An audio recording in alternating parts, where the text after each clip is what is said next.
Hi there. Happy Sunday evening to everyone. Hope you all have a great weekend. We've been enjoying a little bit of spring, so that's been nice to be able to get out of the house and doing fun spring things. Flying a kite throughout the weekend with the kids. That was a blast. And then just getting outside, going for a walk when it wasn't raining. So yeah, it was good. It was good. So back to school and work tomorrow, but we still stay here. Yay! Groundhog Day continues. It does. So anyway, over the last few weeks, I kept hearing Bryan mention this book. He was talking to our older children about it. He was talking to friends about it. He's a reader, always doing personal development and business reading and everything. I try to make stuff better. Yeah. That's my hobby. What's your hobby? Try to make things better. It's a good hobby. Okay. So anyway, I thought, well, if you think everyone in your life needs to know about it, maybe everyone needs to know about it, right? True. So we'll share. So tell me about this book. You first heard about it like on a podcast or something? Yeah, and I've heard of this author and heard about this book's actually been out for quite a while. They just did a re-release, an update of it. It came out like 10 years ago. Admittedly, the author himself will say it's over the top, but part of that was when he came up with the title was he was younger, and I might name it a little bit different, but it's I Will Teach You to Be Rich by Ramit Sethi. And it's funny because people think automatically think rich and money, and his big thing is it's not. It's you define what's a rich lifestyle. Do you like spending money on shoes, or do you like going places, or just what do you like to do? And and essentially he lays out how you can set up your life to do that. Well, that sounds cool. So how do you set up your life to be able to do that? Well, you know what? I'll get there in 1 second. What just popped in my head is one of the things that happened is in my business, I read a book that's similar to this about business finances. And as Lainey can test, how much time did I spend on finances for the business? He doesn't spend much time anymore. No, but before. I mean, a ton of time. It used to be like a day every other week or something. Yeah. Trying to figure it all out. This business book had kind of helped systematize it. I literally now spend maybe 4 hours a month on business finances. And that's it. Deposit checks as they come in, and I do finances 2 days a week. So we like systems.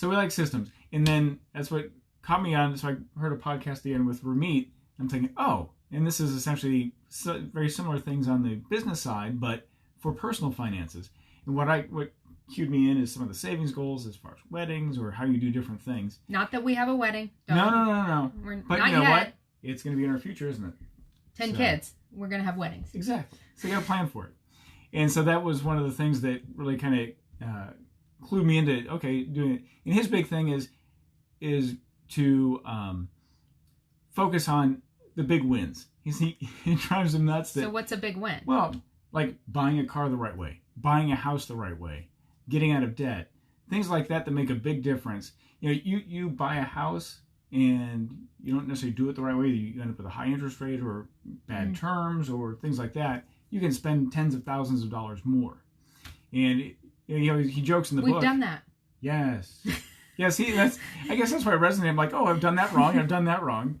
And it had a lot of things that we tried over the years, but in different pieces. His big thing is, if you like lattes, great, go buy a latte. You're not going to go broke because you bought a latte. You're going to go broke because you were silly in how you purchased a car. Because so many people, or so many finance programs, they're going to say, stop going to Starbucks. Yeah, exactly. And so that's not his thing. No, his thing is identify what you love and spend extravagantly on that.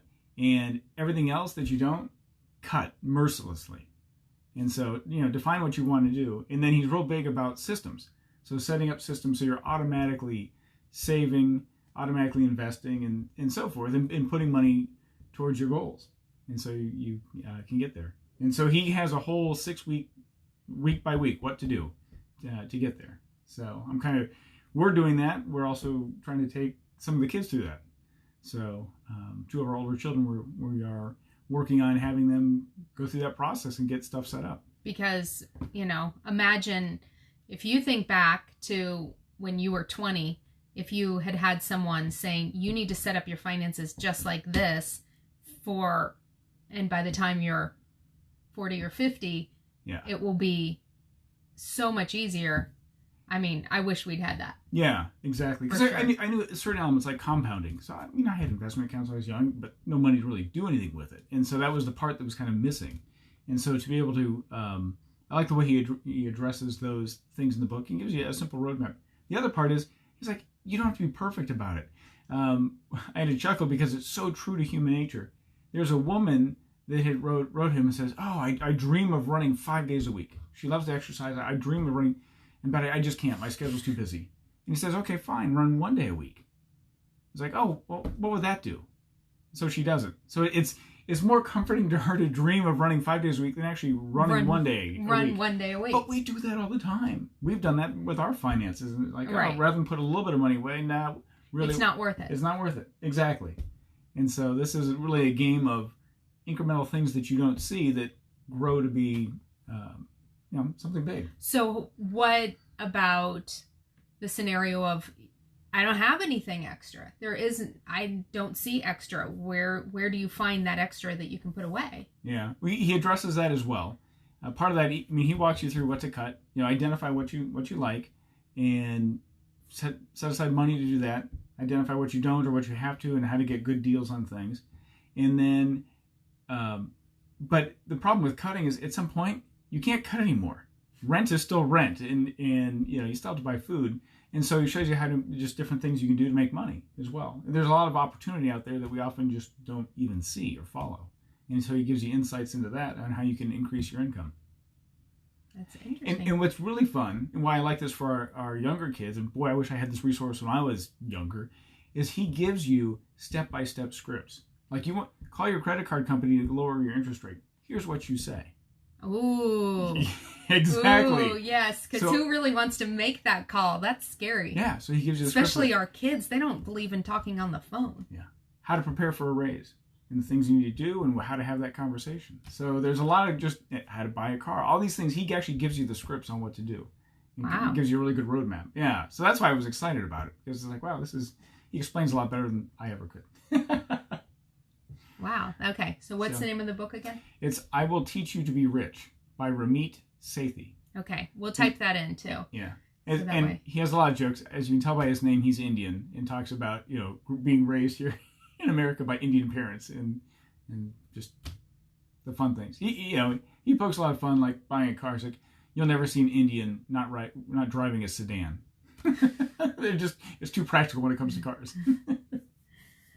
Well, cool. So, anything else? Is that about it? Yeah, that's the big thing. I mean, it's just, I love it because it's real straightforward and simple, and what I love is that his whole thing is simple, and just like, what, and 85, if you want to do nothing, just 85% solution, here you go, and here's the easy button. It even says, here's the bank account I use, here's the investment account I use because of this, and it's, wow. I mean, it's pretty autopilot.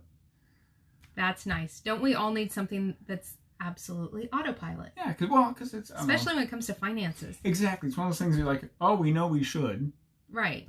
But we never do. Right. So, but we all have goals. We all have dreams. So time to stop the never doing and start it's just running 1 day a week. Let's do it. Maybe not running, but we will do other things. So the financial side of that.